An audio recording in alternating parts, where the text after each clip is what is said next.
Welcome to Beekeeping Today podcast, your source for beekeeping news, information, and entertainment. I'm Jeff Ott. And I'm Kim Flatham. Hey, Jeff and Kim. Today's sponsor is Global Patties. They're a family-operated business that manufactures protein supplement patties for honeybees. It's a good time to think about honeybee nutrition. Feeding your hives protein supplement patties will ensure that they produce strong and healthy colonies by increasing brood production and overall honey flow. Now is a great time to consider what type of patty is right for your area and your honeybees. Global offers a variety of standard patties as well as custom patties to meet your needs. No matter where you are, Global is ready to serve you out of their manufacturing plants in Airdrie, Alberta, and in Butte, Montana, or from distribution depots across the continent. Visit them today at www.globalpatties.com.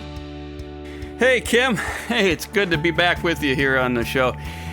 So, just real quick, the bees are it's August in the Pacific Northwest. That means we're a month into a drought and a month along into no nectar coming in. So I've been feeding like crazy, and they're doing well, and for being on feed. How are your bees doing? Well, let me go back to that, what you just said about that Pacific Northwest a month into August in a drought. Is that typical? Well, it has been since we've been here. The sun comes out in June, it stops raining, and everything dries up about the end of June.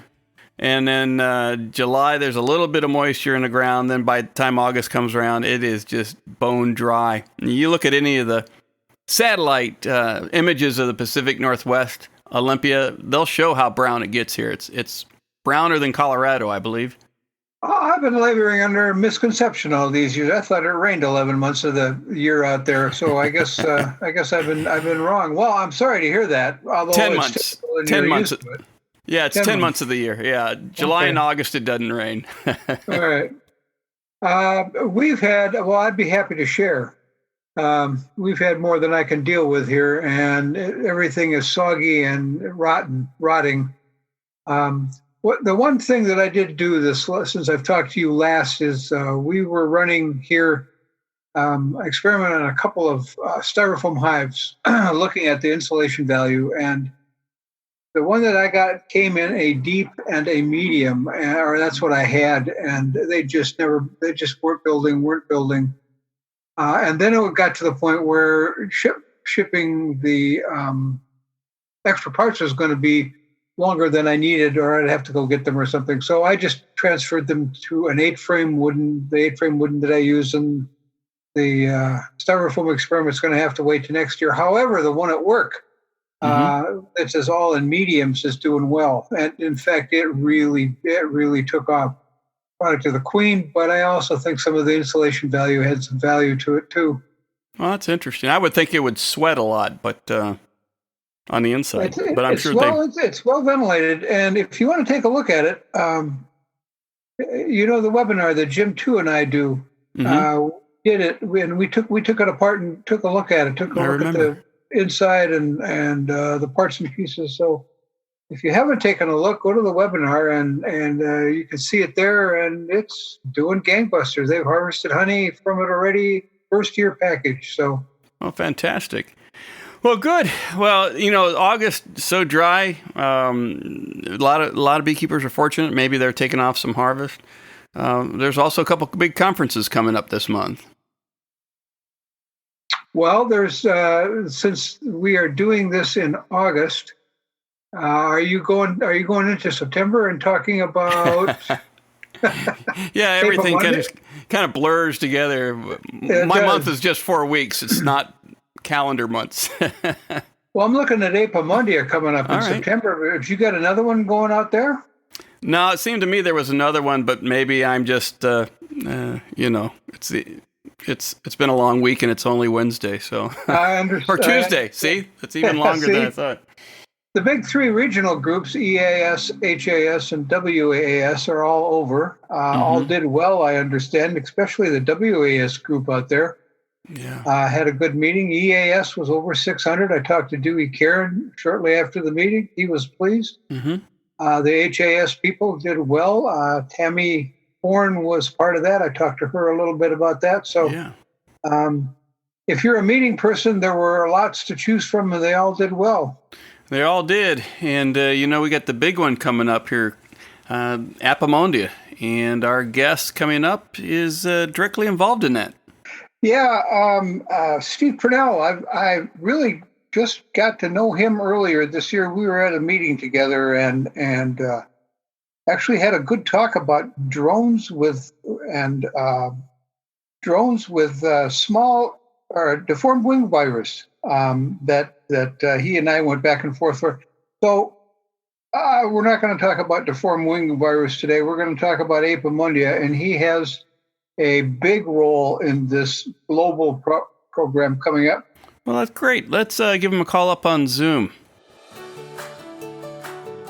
Hey, Steve. Welcome to Beekeeping Today podcast. Thanks for joining us. How are you doing? Steve, welcome to the program. Hello. I'm going to let you introduce yourself. Tell us who you are, what you do in Canada, and then, if you would, can you give us a kind of a global overview of what Apimondia is before we drill down into your program coming up in Canada?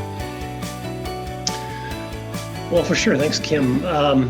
Well, in terms of Apimondia is something I think a lot of North American beekeepers aren't too familiar with. Its history over time has been, I would say, a little more Eurocentric, but it's an international federation of beekeepers. And the analogy I use with the lay public is Apimondia to me is kind of a little bit like the IOC, or the International Olympic Committee. So you have individual countries that are members. They pay a membership to join. They have a proportional vote in the organization for electing their executive, which is based on the number of beekeepers in their country. And most of the meetings historically were in Europe for a large period of time. The organization's over 100 years old. The first meeting was in Belgium. But certainly, I would say in the last couple of decades, the meetings, the international congresses, which are held once every 2 years, have been all over the world.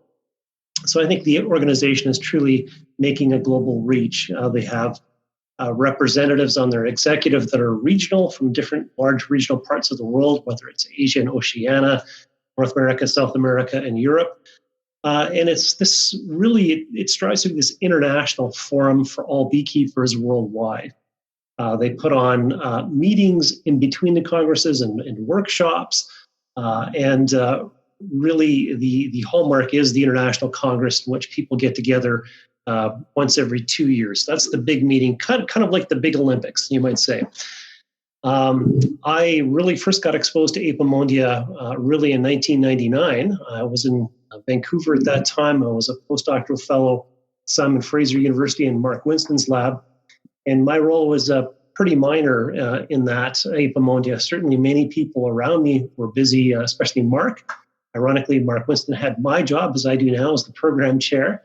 But certainly everybody in his lab, because we were in Vancouver, or in Burnaby, essentially Vancouver, were pretty involved in the Congress in one way or the other. So certainly we all volunteered. We helped put on some of the tours, technical tours associated with the Congress. And that's what I really learned about the meeting. And when I got my job here later in life with Agriculture Canada, our federal Department of Agriculture, I had the ability to attend a lot of these congresses and got to see a few corners of the world I wouldn't have otherwise seen. So I think what's quite interesting is it's very international. It's a truly international meeting. You'll meet people from all over the world, and it really brings different perspectives in beekeeping. So, yeah. Yeah, it really does. I was fortunate enough to get to the Vancouver Apimondia. And what is it, 1999, and I really enjoyed it. Was really kind of blown away by the overall scale and breadth of it all. It's kind of like a beekeeping conference on steroids. So it's pretty amazing. It takes a little bit to get used to. And it really is, and it's a little different than most other meetings people have gone to. So, a lot of beekeepers will go to their conventions, and there'll be talks and educational sessions, and there's certainly a big component of the annual Congress or the biannual Congress that's like that. Mm-hmm. So there's a big program with talks on it, but there's also an equally big trade show on steroids. I think one of the biggest trade shows that anybody interested in bees or beekeeping will get to go to, with players from all over the world.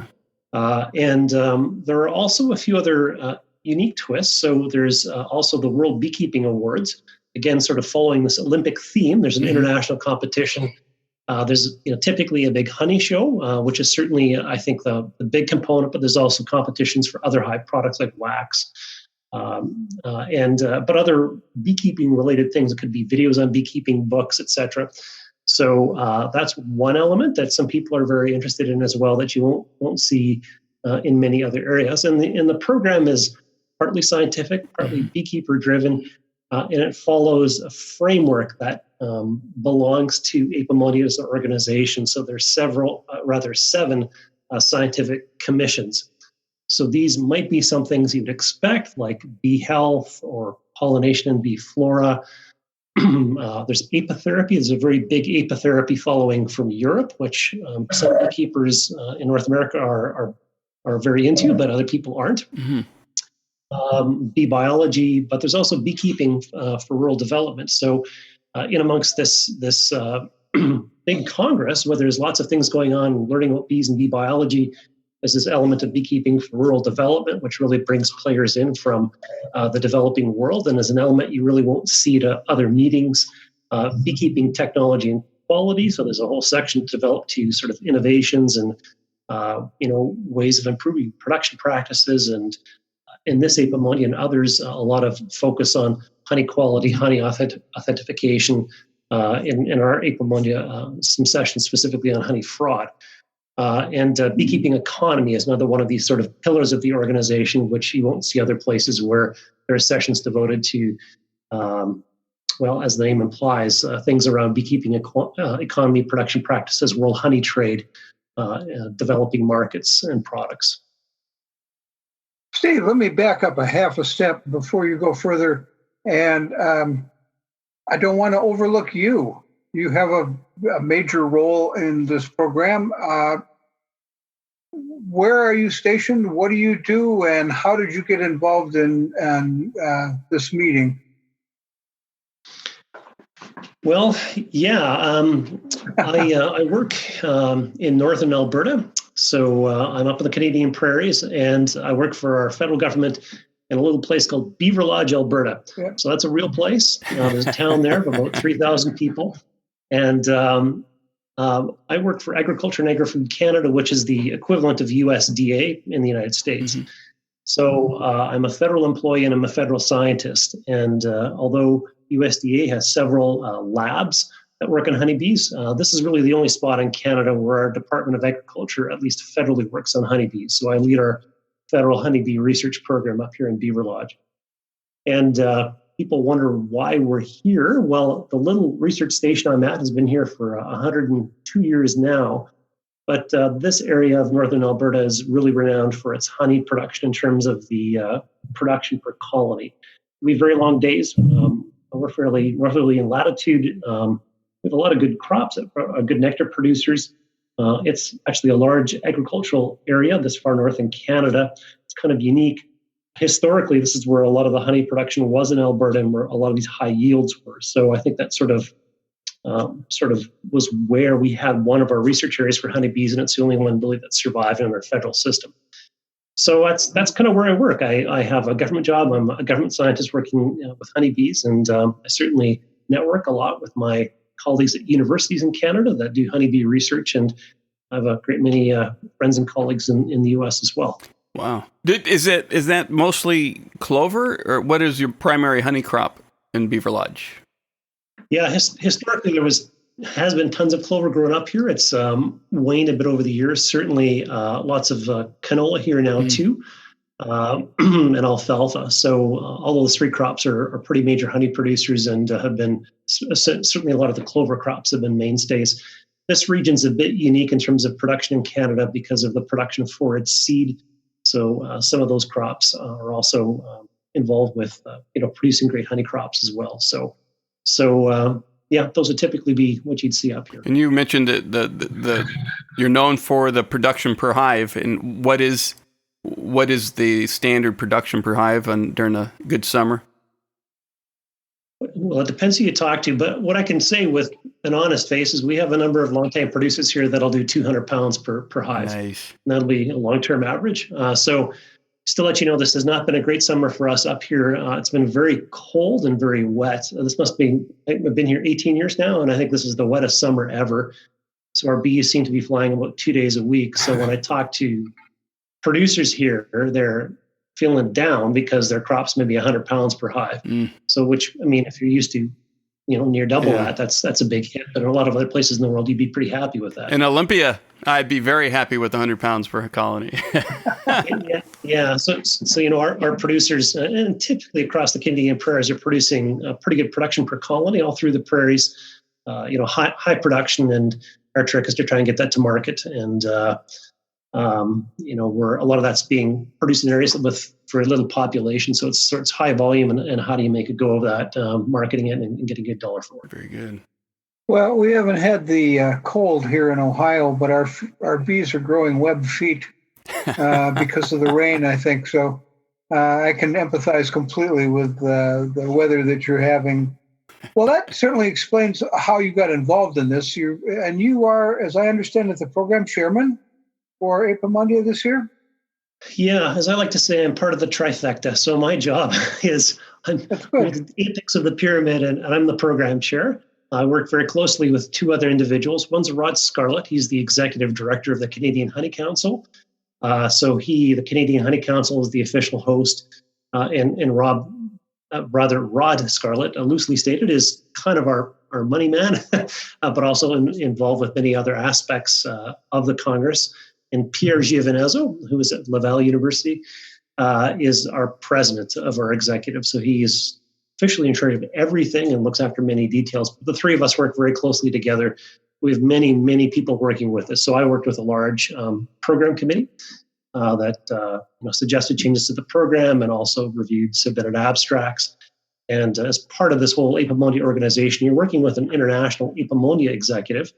So it's not like you're putting on your own big meeting. You're putting on your own big meeting with input and oversight from an international organization. So particularly for me, it was the 7 scientific commission chairs that would have some say into the program, and certainly have the ability to review abstracts as well for submitted papers. So yeah, I'm the program chair, and I've had involvement with the program, also some involvement with the roundtables and workshops, although we have other people that have been helping with those as well. Well, having run a few much smaller programs in my day, I can't imagine how complicated this must be. This many days, this many speakers, this many programs, all of these things going on. But I want to back up to the point where people who are going to go or who still want to go, I have to get across the border. Tell me about that. Well, I don't. I'm not an expert at immigration, but I think if you're coming from the U.S., coming to Canada is pretty easy. You don't need a visa as long as you've got your passport. You can come to Canada. From many other countries that Canada has not as close connections with, you may require a visa, but certainly many of the European countries, no visa is required. Because the meeting is so international, we have people coming from Asia, from Africa. Visa issues from a few select countries have been harder to get for individuals, and we've heard some of the trials with some of those individuals, and where we've tried to support their visa applications about legitimizing their visit here in terms of the meeting. But as you might imagine, that's very much on a country by country basis. But if you're coming from the U.S., I think it should be easy. Yeah. Well, that's good to hear. You mentioned a lot of countries that are coming to this. I did a quick count today looking at your display booths. You have display people coming from 54, at least as of today, 54 countries. So the complications are just getting interesting, I would guess I would have to say. And I'm sure you have speakers coming from almost, if not more than that many places. So I'm registered, and I'm set to go. I've got a place to stay. Your webpage does a good job of supplying information for places to stay, for getting registered, things to do when you're not attending the meetings. You have, as I understand it, a lot of tours, off-site tours going on also. That's right. So there's an accompanying persons program, which is more geared to the Montreal or Quebec City area. Another interesting facet of Apimondia that's a staple are what are called technical tours. So technical tours are often offered sort of the day after the formal program ends. I've been to some Apimondias where they've been stuck in the middle, but it's usually a day of tours that are in some way bee related. So if you go to the website, there are several technical tours that are offered to places like Intermiel or Miel d'Anisette, which are big beekeeping attractions within Quebec. There are some more in the Montreal area. They are a slight extra charge. They have filled up quite quickly. So if you haven't registered or haven't looked at a tour yet, please look at availability because they're pretty tight at this point in time. You always try and estimate what uptake is going to be, and I think we have put on more tours in the last few weeks. So hopefully there's a bit of availability for people that may have not had the ability to choose a tour. The technical tours, I think I've had some of my most interesting memories, good and kind of bad even, from some of the Apimonias I've gone to. I was in the Ukraine not too long ago, and those technical tours were in the east, eastern Ukraine, which is now occupied by Russia. So, a few months before it was occupied by Russia, I was touring beekeepers in the eastern Ukraine, which seemed very Russian to me at the time. So that was a poignant memory. Are you in contact with those beekeepers still? Generally, not too much. Sometimes I have official correspondence in the Ukrainian Beekeeping Federation, but I'm not in contact with individuals from there per se. But I think some of those technical tours, especially in parts of the world where that were very different to you or I, are kind of interesting. Just seeing how people live and how universally hospitable beekeepers are. It's one thing I always take back is that beekeepers around the world are always really friendly and engaging. Mm-hmm. The other memory I have is every single time I've gone to visit a beekeeper, I usually, after 10 minutes, start standing back because if they're in an apiary giving a demonstration, some of the people may not understand the language of the demonstration, and inevitably the lids start coming off because the other beekeepers go into the hives themselves. And then, a few people get stung. So that kind of happens too. But, it's all kinds of things in these technical tours. And in Montreal, I think there's a bit of something for everybody.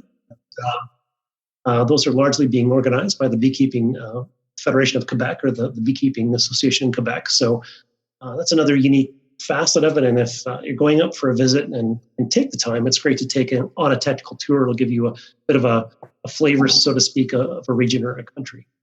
Very nice. One of the, thank you for that. I looked at those. I didn't get a chance to look at them in detail. I'm going to have to go back and take a look. I will be there. And I'm coming as a tourist, not as a vendor or as a speaker. I rarely get to do that. So I'm going to enjoy your meeting. Thank you.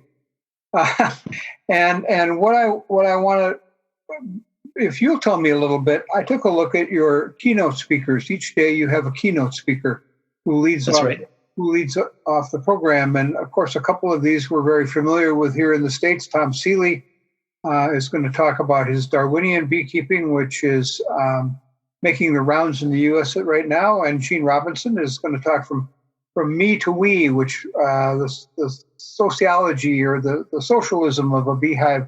I'm looking forward to that. But who are your other keynote speakers? I'm not sure people will be as familiar with them. One is Rufus Isaacs. Rufus is also from the U.S., from Michigan, and he's a pollination expert, and he's going to be talking about integrated crop pollination. So, we do have this Pollination Bee Flora Commission. So the speakers are chosen by subject area or commission, and we thought Rufus would be a good choice speaking about pollination and also bringing in sort of North American content to the meeting. That was a bit of a focus for me. It's international, but I wanted to make sure there was a good representation from the US and Canada in the program as well.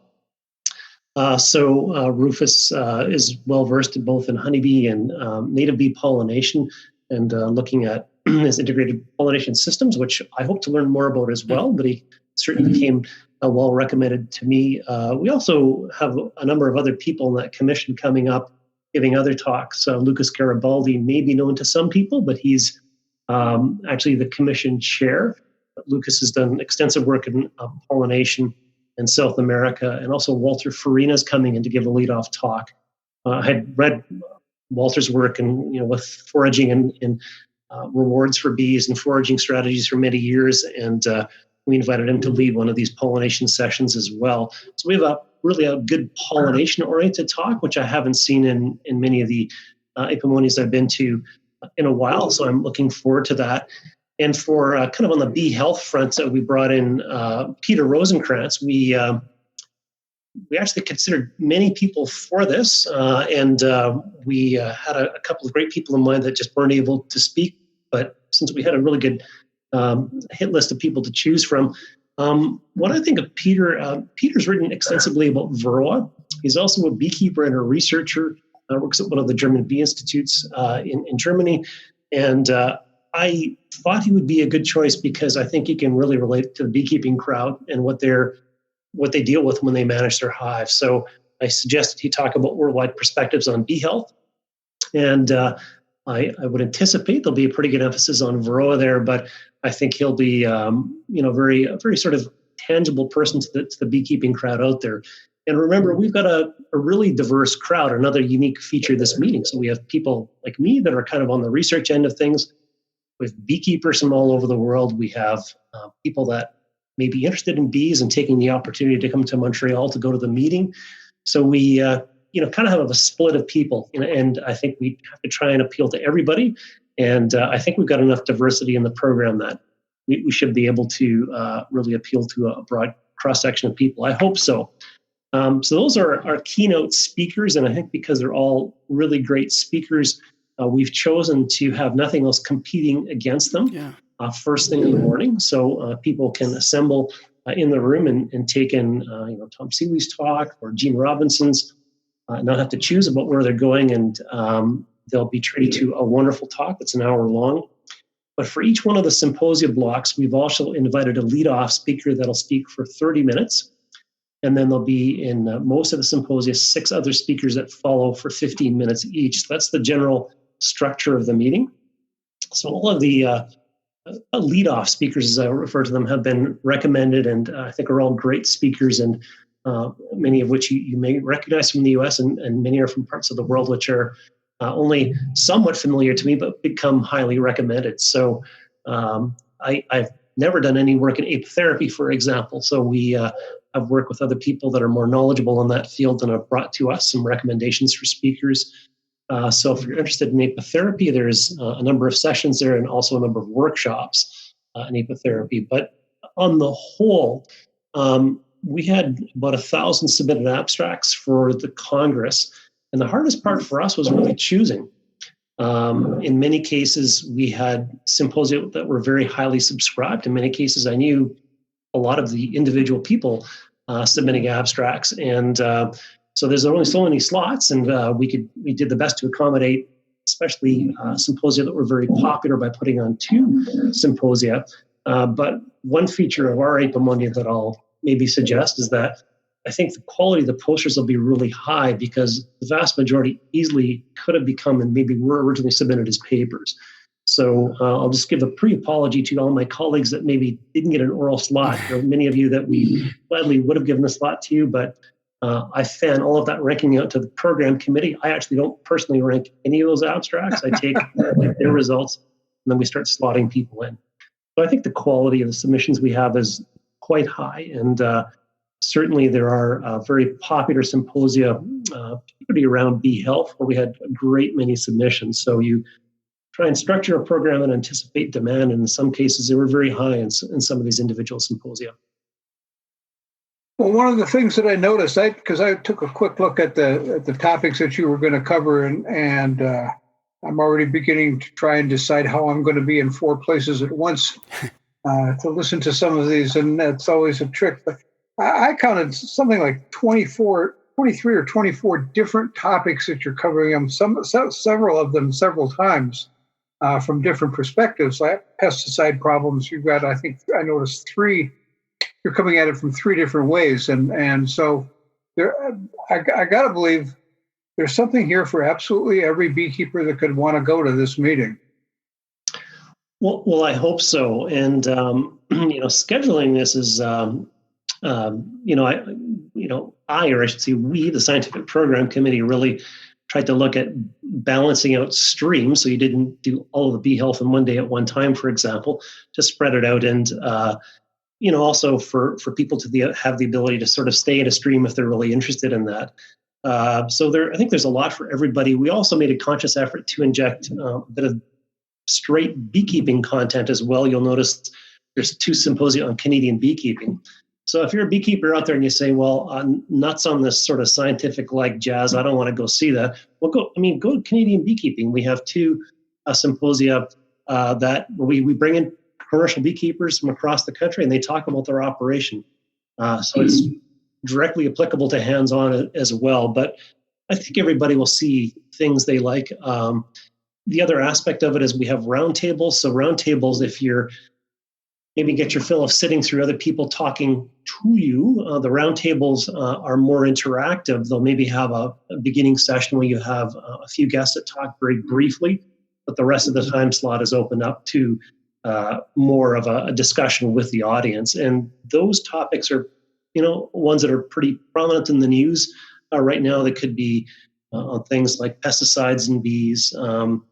We have some innovative ones like the social impact of bees, which brings about more sociological discussions about bees and where they're used. So there's a number of roundtables, I believe 7, if I have that correct. So, if you're somebody that needs a little diversity to keep them occupied for 4 straight days of talks, there are different things to do. And as you pointed out, Kim, if you really need to stretch your legs, the trade show is huge. So there'll be lots for everybody there.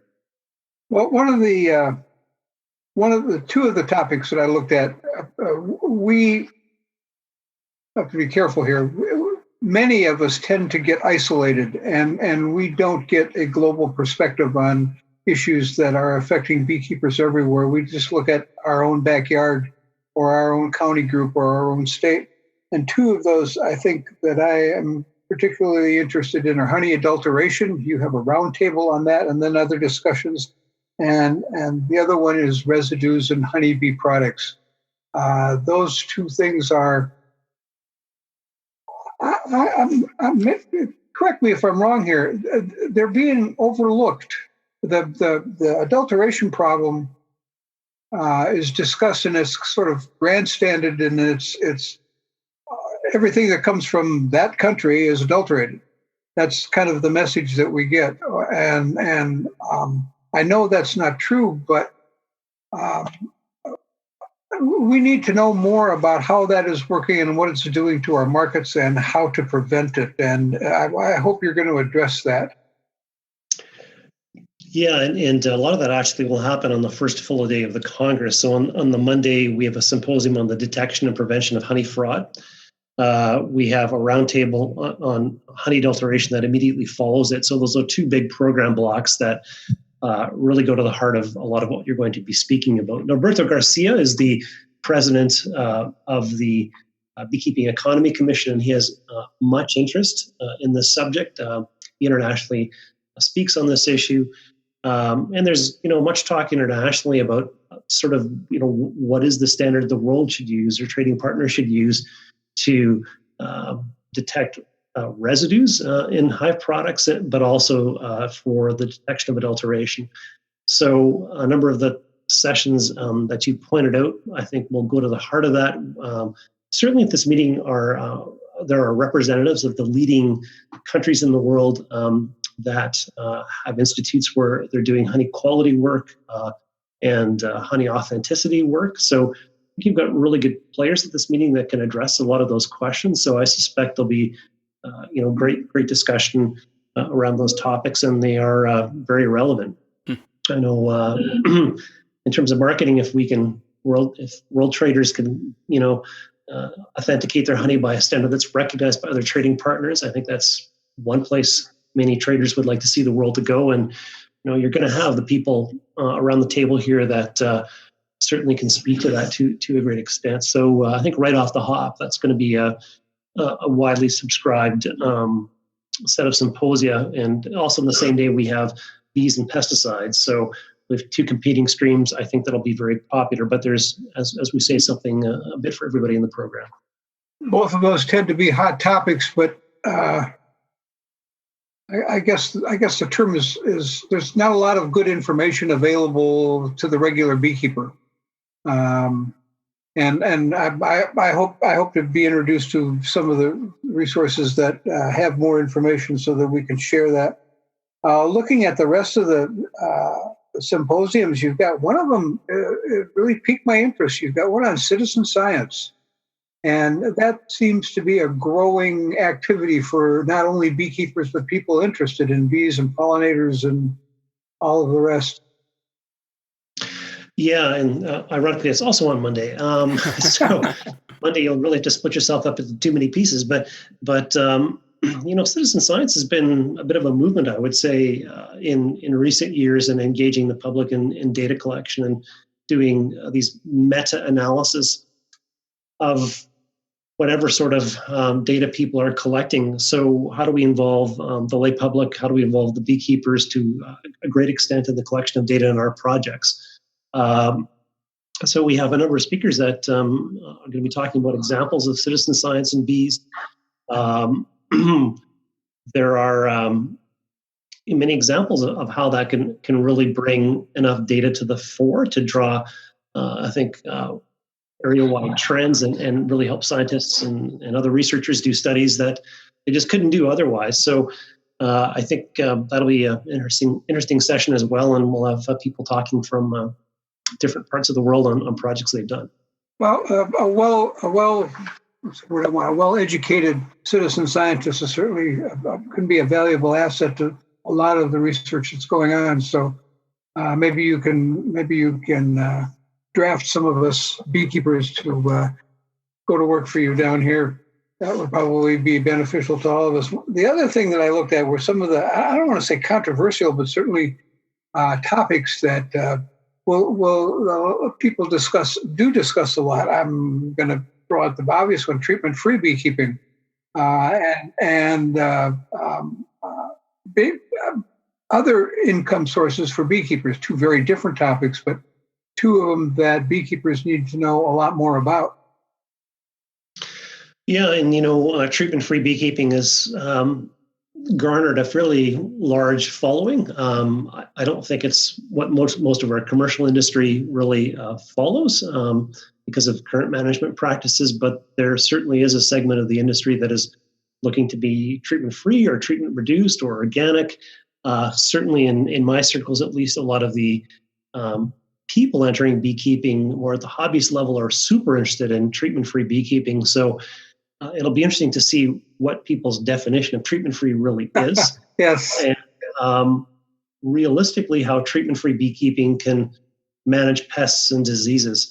So I think the message I'm looking for there is, what works for treatment-free? How effective is it? And treatment-free doesn't mean abandoning a hive. In my books, it means very smartly managing a hive, perhaps at times very intensively to try and manage things like varroa.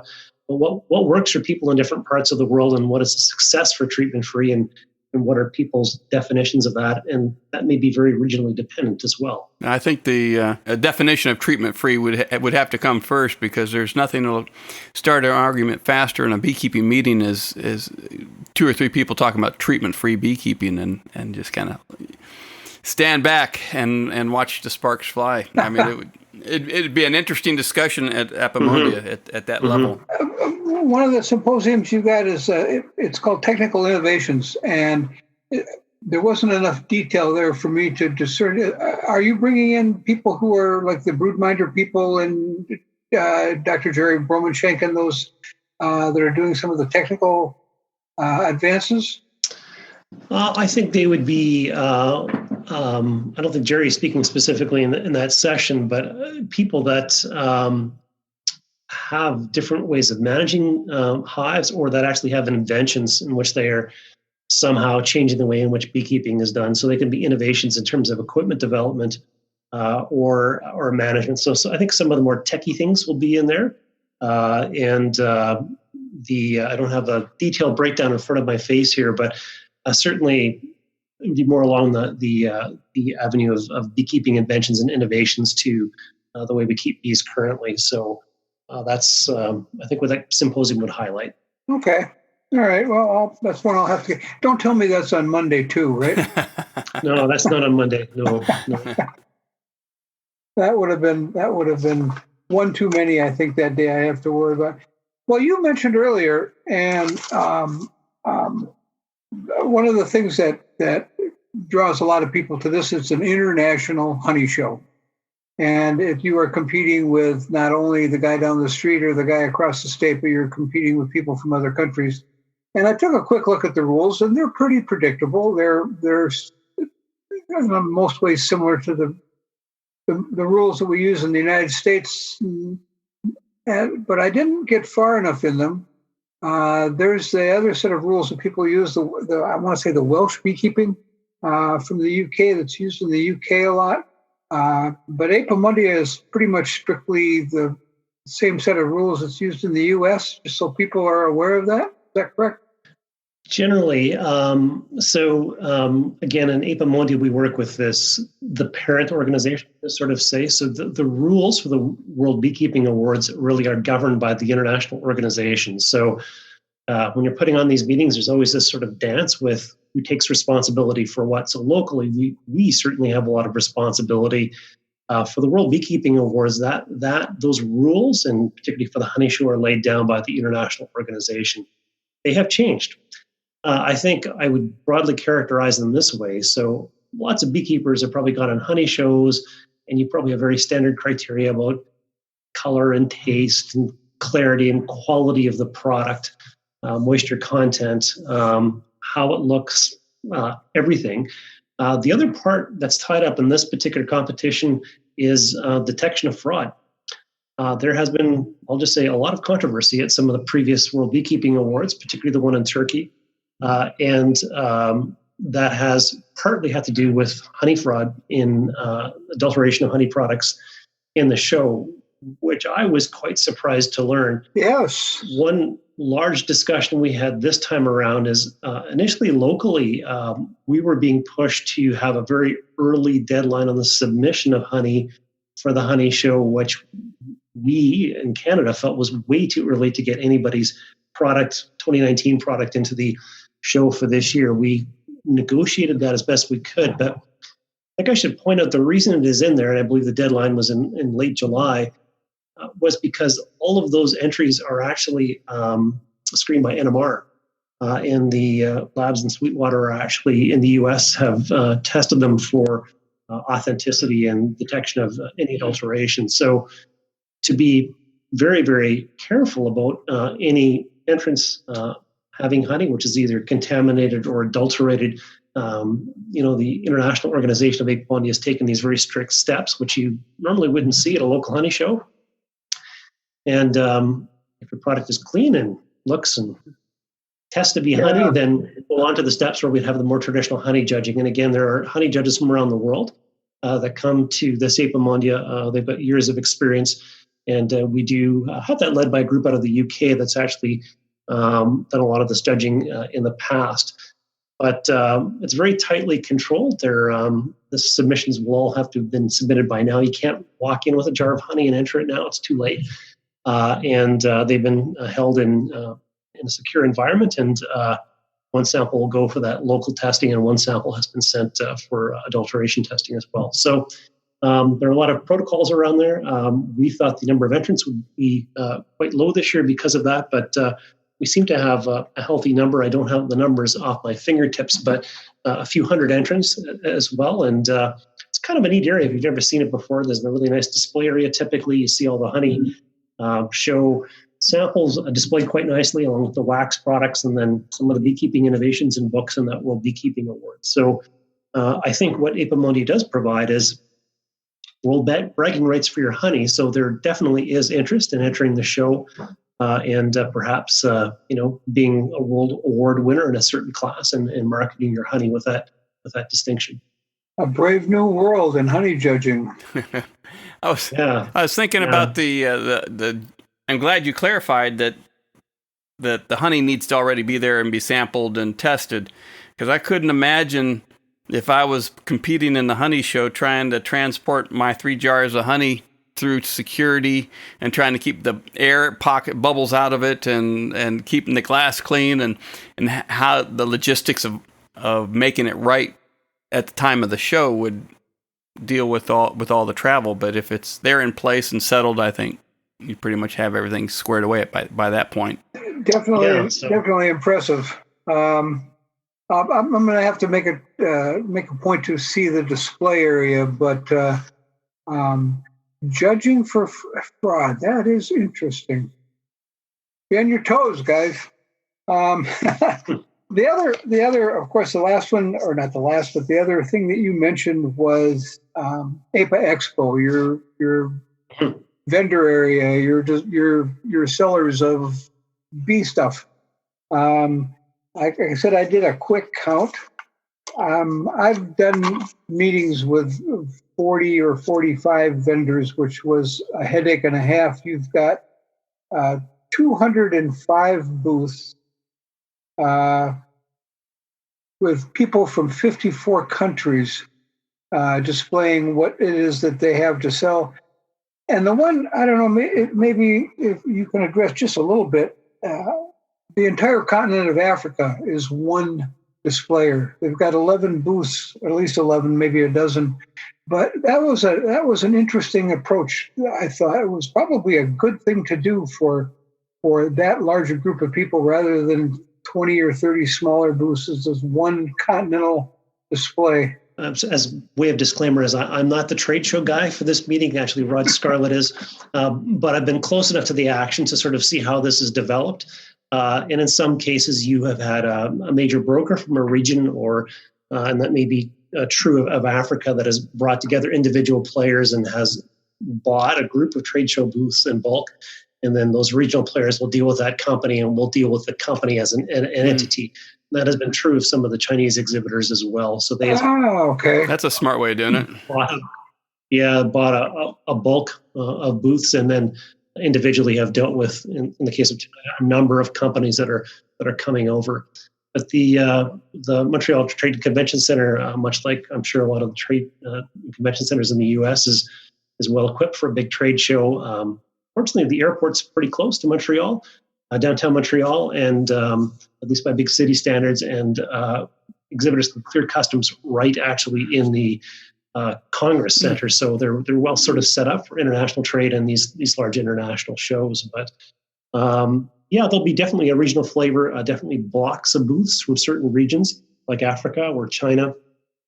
And we're glad to have a good showing from Canada and also the US. So there'll be some of the players you have seen before, but I think certainly mixed among a lot of different weird and wonderful other ones. So at Apimondia too, some countries are very heavily sponsored by their governments. So I have seen certain countries that have had in other Apimondias huge booths that have been sponsored, I think in part by governments that have certainly helped them out.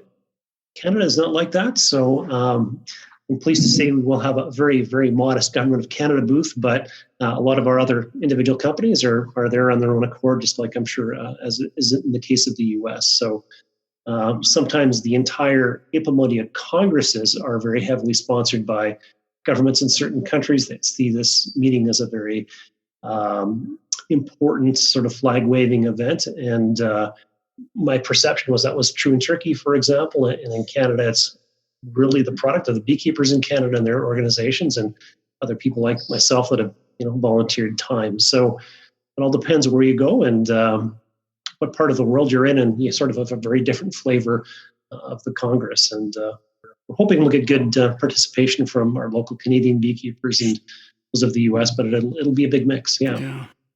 I can see spending a couple of days in that room, and subcontracting booths is something that had never occurred to me.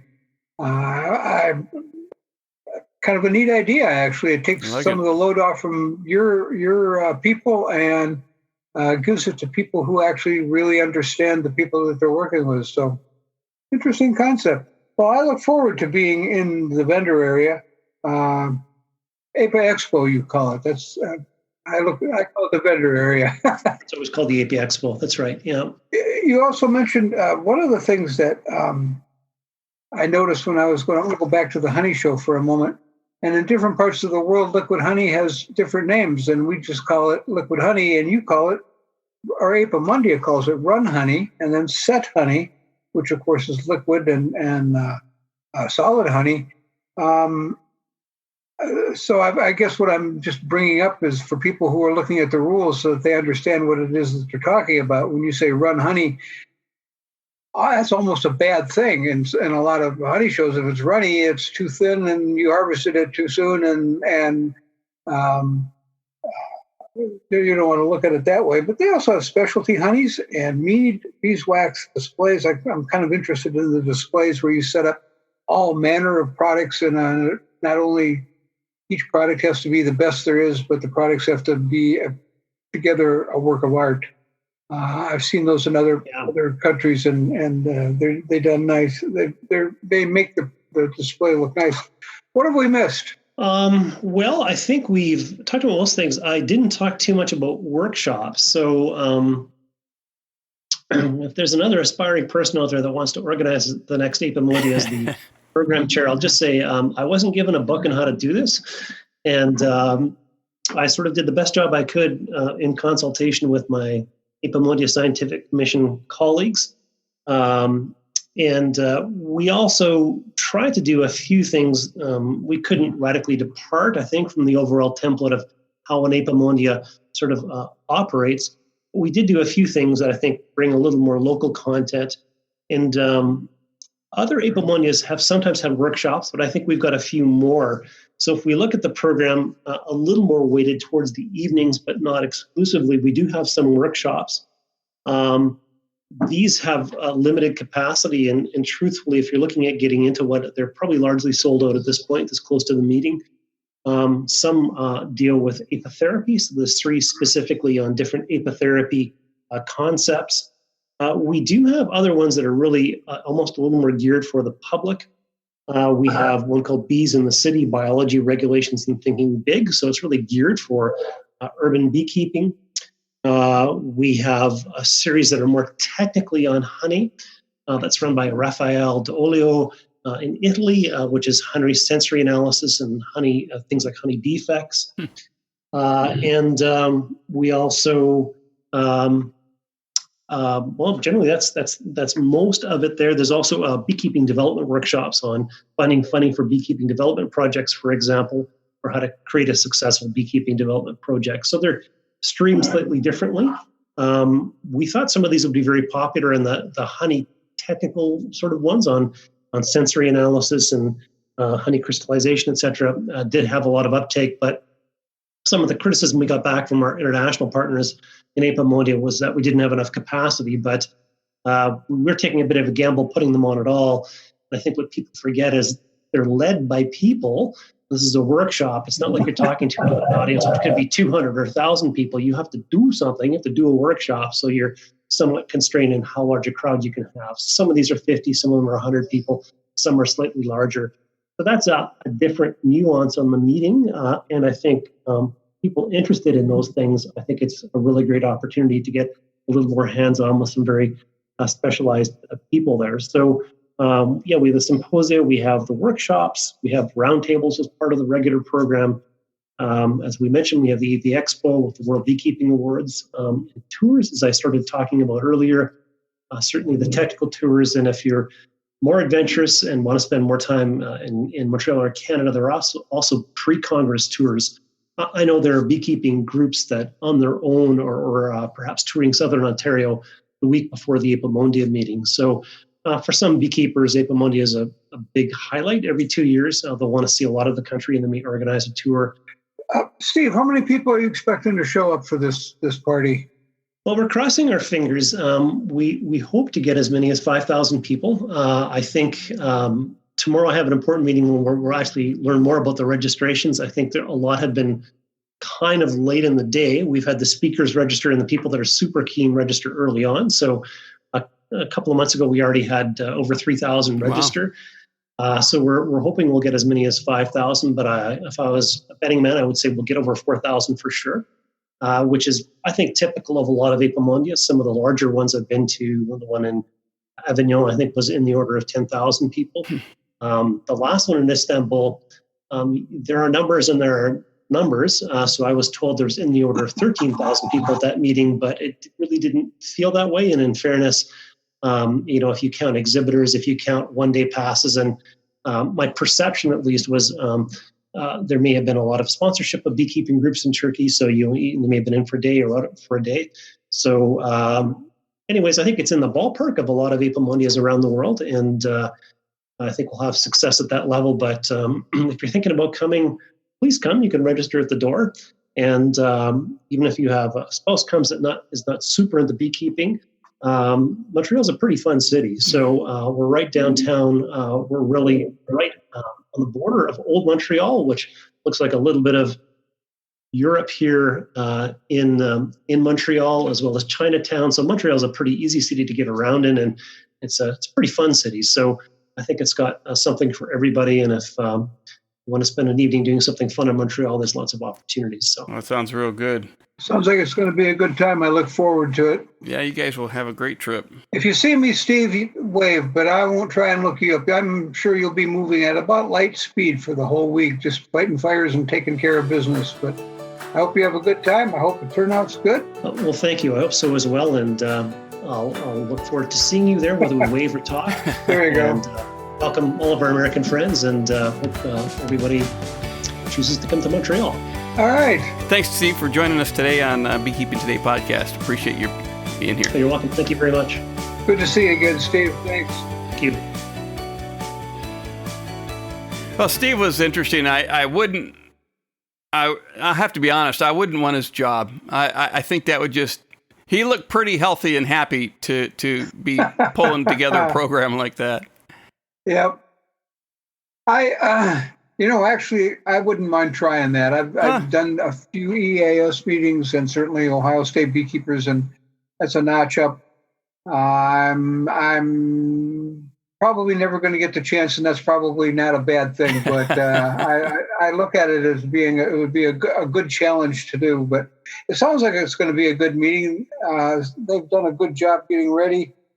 And if you take a look at the program, there is something there for absolutely every beekeeper in the world, no matter what you do or how you do it. So you won't be disappointed. And once you get there, what you'll see is stuff you never thought existed. So you'll have an even better time. So if you get to go, I'm talking to you the third week in August. You don't have a whole lot of time to sign up, but if you've got time to sign up, get your registration in and make sure you got a passport and you're ready and a place to stay. There's all of the housing information is on the webpage. That's Apimondia 2019, by the way, .com.